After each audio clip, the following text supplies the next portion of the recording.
இந்த பார்ட்டி நடத்துகிற கோகுல் கிருஷ்ணன், அதுக்கு அவங்க மனைவி சௌமி என்ற சௌந்தர்யா, இவங்க பார்த்தீங்கன்னாக்க நல்லா ஆர்கனைஸ் பண்ணுறாங்க. இந்த ஆர்கனைஸ் பண்ணுறப்போ இவங்களுக்கு ஒரு குழந்தை இருக்குது 8 வயசில். அந்த குழந்தைய வெளியூரில் ஹாஸ்டலில் வச்சு தங்க வச்சு படிக்க வைக்கிறாங்க. ஏன்னா இவங்க பிஸ்னஸ் இதுவாகக்கூடாது அப்படின்ட்டு. இங்கே கேட்டால் பேருக்கு நாங்கள் ஈவென்ட் மேனேஜ்மெண்ட் பண்ணுறோம் அப்படின்ற போர்வையில் இந்த மாதிரி சமூக வலைத்தளத்தில் இவங்க ஆளை பிடிக்கிறது. ஸோ அப்போது அதில் என்னென்னா அது ஒரு பிளாக் மார்க்கெட் மாதிரி. இப்போ எப்படி டார்க் வெப் இருக்கோ அந்த மாதிரி அதோட பயன்பாடுகளும் வருது இதில். அந்த அளவுக்கு இதோட நெட்வொர்க் பறந்து விரிஞ்சிருக்கு. இப்போ நீங்கள் சொன்னது போலவே பலவிதமான போதைப் பொருட்களை சீஸ் பண்ணியிருக்காங்க. அதையும் தாண்டி அந்த மனைவியை மாற்றிக்கலாம் அப்படின்ற கலாச்சாரமும் நடந்திருக்குங்க.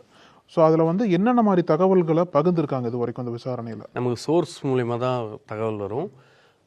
இவங்க பிடிச்சது விசாரணையில் விஷயங்கள் போயிருக்கு. அதில் பார்த்தீங்கன்னா இதில் எப்படி சொல்கிறது, ஒரு குரூப் பண்ணுறதுக்கு ஒரு பேக்கேஜ், அதுக்கு தகுந்த மாதிரி ஒரு பார்ட்டி. அடுத்து பார்த்தீங்கன்னா ஓல்டு ஒன் அப்படின்ற மாதிரி ஒரு இது இருக்குது.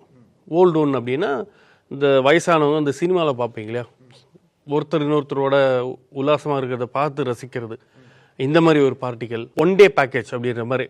ஒரு பொண்ணு வருவா, ஒரு பையன் விருப்பப்படுறான், அவங்க 2 பேர் இருப்பாங்க, அவங்க யாருன்னே தெரியாது. அடுத்த நாள் அவங்க பாட்டுக்கு நீங்கள் உங்கள் வேலையை பார்த்து போகணும், நான் வேலையை பார்த்து போகணும். அதுக்காக ஆப்லாம் நிறையா ஆப்பே வந்துடுச்சு. ஆனால் இவங்க ஒரு இந்த மாதிரி ஒரு பார்ட்டியை இது பண்ணுறாங்க. அதே போல் இருக்காங்கன்னா அவங்களுக்கான இதை இவங்க ஆளை இது பண்ணி விடுறது. அங்கே அவங்க ஜாலி பண்ணுறது, அந்த டிஜே போட்டு பாட்டுக்கிறது, எல்லாம் ஒரு சொசைட்டியாக இருக்கிற மாதிரி அந்த இடத்துல. அதாவது முற்றிலும் துறந்த முனிவர் சொல்லுவாங்க, அந்த மாதிரி இங்கே நடத்திருக்கு. இதுலேயும் பார்த்தீங்கன்னா அடுத்து இந்த கொஞ்சம் ஆன்டி அந்த மாதிரி வயசானவங்க கொஞ்சம் இருப்பாங்களா, அவங்களுக்கு இளம் வயதில் இருக்கிற ஒரு பையன், அந்த மாதிரி ஆண் விபச்சாரம், இந்த மாதிரி விஷயங்கள். அடுத்து பார்த்தீங்கன்னா இதில் டாப் மோஸ்ட் வர்றது தான் இந்த மனைவிகளை மாற்றிக்கிறது. இந்த தகவல் வெளிவந்திருக்கு. இப்போதைக்கு இந்த தகவல் வந்திருக்கு.